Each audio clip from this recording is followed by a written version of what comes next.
네, 한 주간의 교육의 뉴스 중에서 가장 핫한 이슈를 골라서 깊숙이 파고들어서 집중 보도하는 이슈앤 포커스. 국민일보의 박용미 기자가 자리했습니다. 어서 오세요. 안녕하세요. 국민일보 박용미 기자입니다. 네, 오늘은 어떤 소식 갖고 오셨습니까? 오늘은 지진 피해를 입은 베네수엘라를 돕는 한국교회 소식과 네. 또 여름 수련회계 절감을 위한 교회의 노력에 대해 전해드리겠습니다. 네, 자 그럼 첫 번째 뉴스부터 듣겠습니다. 최근 베네수엘라에서 강력한 지진이 발생해서 대규모 인명피해가 났었죠. 네. 사망자만 4천 명이 넘고 수많은 이재민이 길거리에 나앉은 참 안타까운 사고였는데요. 네. 이 아픔의 현장에 한국교회가 신속하게 달려갔습니다. 네. 국민일보가 함께 다녀온 현장 소식 전해드리겠습니다. 네, 지금 뭐 사진도 이렇게 보이고 있습니다만 베네수엘라는 강진이 연이어 덮치고 여진도 1200회가 넘게 이어졌다고 들었거든요. 네. 살아남은 사람들도 아주 극심한 공포에 떨고 있을 것 같은데요. 네, 그렇습니다. 그래서 한국기독교연합봉사단은 큰 피해를 입은 라과이라로 달려갔는데요. 네. 현지에서 마트의 협조를 얻어 긴급 구호 키트 1,500개를 제작했습니다. 네. 마트 한편에 힘내세요, 한국교회가 함께합니다라는 현수막을 걸고 치약, 칫솔, 비누, 물티슈 등 당장 생활에 필요한 생필품을 정성껏 담았습니다. 네. 이 모습을 본 현지 마트 직원들과 이웃 주민들도 감동해서 팔을 걷어붙이고 포장과 운반을 도왔는데요. 네. 물품을 실을 트럭 공간이 부족할 때는 주민들이 선뜻 자신의 개인 차량을 내어주기도 했습니다. 네. 구호팀이 물품을 전달하자 주민들은 연신 무차스 그라시아스, 즉 정말 감사하다면서 눈시울을 붉혔습니다. 네네. 최악의 천재지변에 고통받고 있던 현지인들에게 작은 도움이 얼마나 큰 힘이 됐을지 상상할 수 있는데요. 마침 현지에 어린이날을 맞이해서 상처받은 아이들의 마음을 달래주는 특별한 선물도 전달했다고 들었습니다. 네, 베네수엘라의 어린이날을 앞두고 구호팀은 현지 마스비다 카라카스 교회 성도들과 함께 특별한 선물을 준비했습니다. 네. 바로 형형색색의 예쁜 책가방과 또 맛있는 간식이었는데요. 지진으로 집을 잃고 두려움을 떨던 아이들에게 가방을 전달하자 이 아이들은 마을 곳곳에서 환한 웃음을 다시 보여주기 시작했습니다. 네. 이 안타까운 것은 베네수엘라가 오랜 경제 위기를 겪다 보니까 재난 대응 체계가 완전히 무너져서 구호 중장비가 턱없이 부족하다는 점인데요. 이 때문에 주민들과 현지 성도들은 이 맨손이나 삽으로 콘크리트 더미를 파헤치면서 눈물겹게 구조와 또 수습 작업을 이어가고 있습니다. 네. 이들을 위한 기도와 후원이 더욱 필요한 상황입니다. 네. 보이지 않는 곳에서 눈물 흘리는 이웃들을 돌보는 것이 바로 우리 교회의 사명이라는 생각이 듭니다. 베네수엘라 땅에 하나님의 평안이 가득하길 함께 기도하겠습니다. 네. 자, 다음 소식 듣겠습니다. 이 여름방학과 휴가철을 맞아 이 교회마다 수련회 준비가 한창입니다. 네. 하지만 치솟는 물가 때문에 수련 회비 걱정하시는 분들 많으실 텐데요. 오늘은 교회들이 어떻게 수련회 문턱을 낮추고 있는지 알아보겠습니다.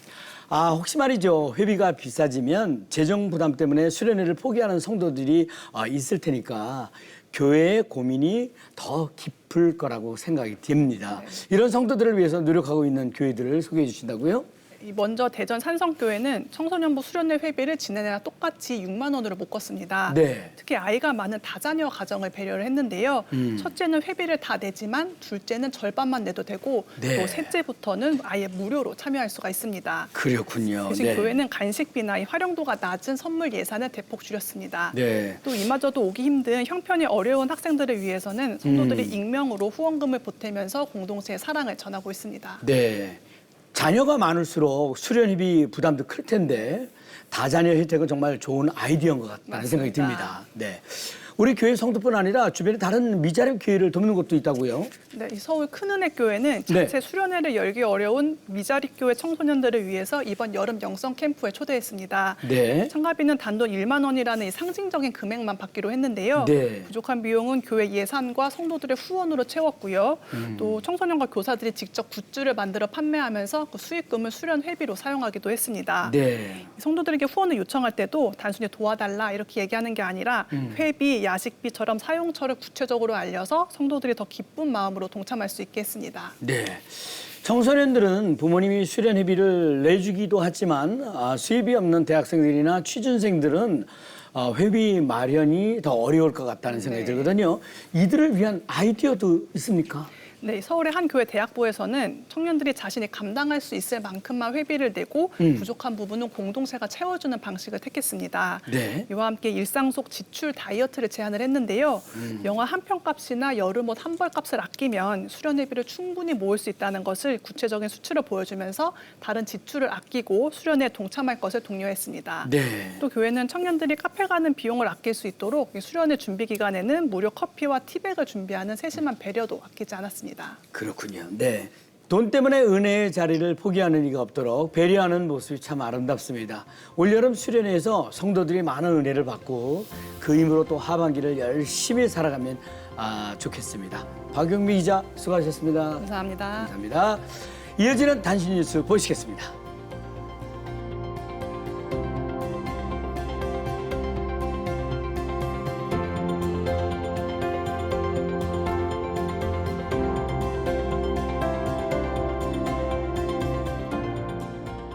전 세계 교회와 선교지 소식을 발빠르게 전해드리는 월드 뉴스입니다.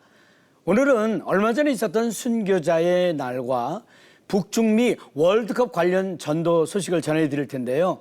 순교자의 날은 고대 경기장에서부터 종교시대 화형대까지 신앙을 지키다 목숨을 바친 순교자들을 기리는 날입니다. 그분들의 믿음과 영향력에 대해서 살펴보겠습니다. 그리고 최근 막을 내린 이번 북중미 월드컵에 100만 명이 넘는 관광객들이 찾았다고 하는데요. 그들에게 복음의 씨앗을 뿌린 전도 이야기까지 정은진 리포터가 전해드리겠습니다.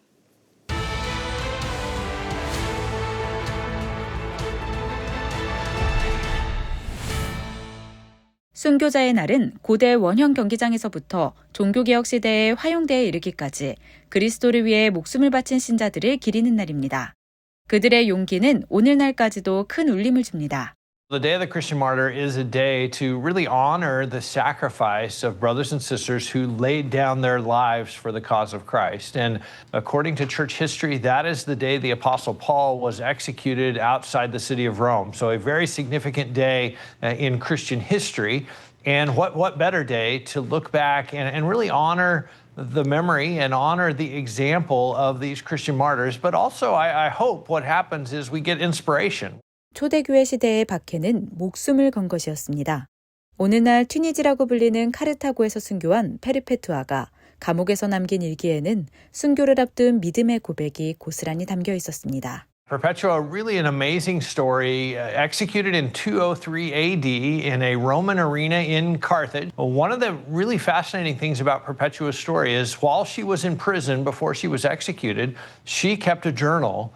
That journal has survived through history. In fact, I'm told it's one of the earliest writings by a female that still exists, that has been preserved through history. And so we see her faithfulness. We see her encouragement to the other believers. Hey, don't give up your faith. Stand strong right to the end. We also know that she had a baby. She was 22 years old. She had a very young child, and her own father encouraged her, hey, deny your faith, offer the sacrifice to the Roman gods. You don't have to mean it, just do it and raise your child. And she said, Father, I can't do that. I am a Christian. I can't be anything else other than a believer, other than a follower of Jesus Christ. She was willing to lay down her life, and it is an amazing example that has inspired Christians literally for the last 1800 years. 페르페투아가 생의 마지막 순간에 보여준 담대함은 놀라웠습니다. She did, and in fact, she went into the arena. She was attacked first by animals and then eventually killed by a centurion. One of the amazing things about her time in the arena is actually as the animals attacked her, she was knocked to the ground, she was disheveled, and she actually asked for a hairpin to put her hair back up. And the reason for that is that in their culture, having your hair unkempt, having your hair down, that was a sign of mourning. And she wanted everyone in that arena that day to know she was not in mourning, she was ready to die for the name of Jesus. 순교는 먼 과거의 이야기만이 아닙니다. 지금도 북아프리카의 크리스천들은 여전히 고통받고 있습니다. 2015년 IS 테러 조직이 리비아 해변에서 참수한 21명의 크리스천은 끝까지 그리스도를 부인하지 않았습니다. 오늘날에도 세계 곳곳에서는 믿음을 지키다 박해받는 이들이 있습니다. In Libya right now, there are some Christians in prison in Libya because they converted. They were charged with apostasy and put in prison. A lot of the persecution in other nations of North Africa, Libya is a little bit of an extreme example. A lot of the persecution in Tunisia, in Algeria, in Morocco is not the government, it's not the authorities, it's often your own family members or people from your tribe who say, listen, we're Muslims. You say you're a Christian now, so you're not one of us. You're not part of us. 올해는 윌리엄 틴데일의 영어 신약성경 완역본 초판이 출간된 지 500주년이 되는 해입니다. 윌리엄 틴데일은 성경을 영어로 번역하고 출판했다는 이유로 순교했습니다. When we as English speakers open our Bible, I think most of us, we take it completely for granted. But William Tyndale gave his life to translate the Bible into English. He gave his life so that we as English speakers could have God's word. I hope as we open the Bible today, we think of William Tyndale. We think about the fact that it cost him his life so that we could read the Bible. Let's not take for granted the privilege and the freedom that we enjoy to have God's word. 토드 네틀턴 부회장은 오늘날 우리가 자유롭게 성경을 펼치고 예배드릴 수 있는 것이 바로 이들이 남긴 헌신 덕분임을 잊지 말아야 한다고 전했습니다.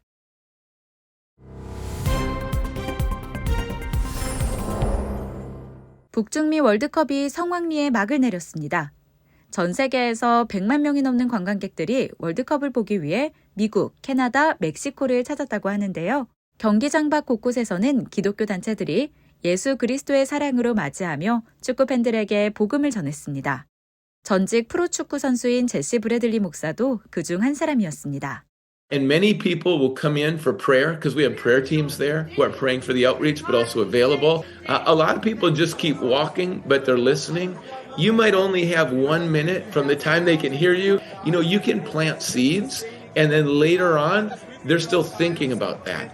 이 아웃리치는 선교단체 크루가 주관하는 빅토리 비욘드 더 컵 프로젝트의 일환입니다. 또 다른 단체 빅토리 시애틀도 축구 팬들에게 복음을 전하고 있습니다. 빅토리 시애틀의 게릭 팽 선교사는 기도 책자를 응원용 손가락 모양 폰과 함께 나눠주는 방법이 매우 효과적이었다고 말했습니다.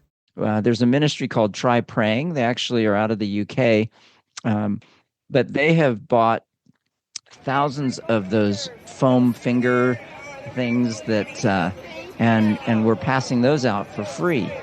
And then along with that, they have a booklet, and in there is interspersed these different testimonies, and then it's a week-long program, and by the end of the week, it introduces you to what it means to be a follower of Jesus. 아웃리치 팀들은 축구 팬들이 우승컵을 넘어 자신의 삶 속에서 하나님의 승리를 경험하기를 바라는 마음으로 월드컵이 이어지는 동안 계속해서 그리스도의 사랑을 전했습니다. 지금까지 월드뉴스 정은지입니다.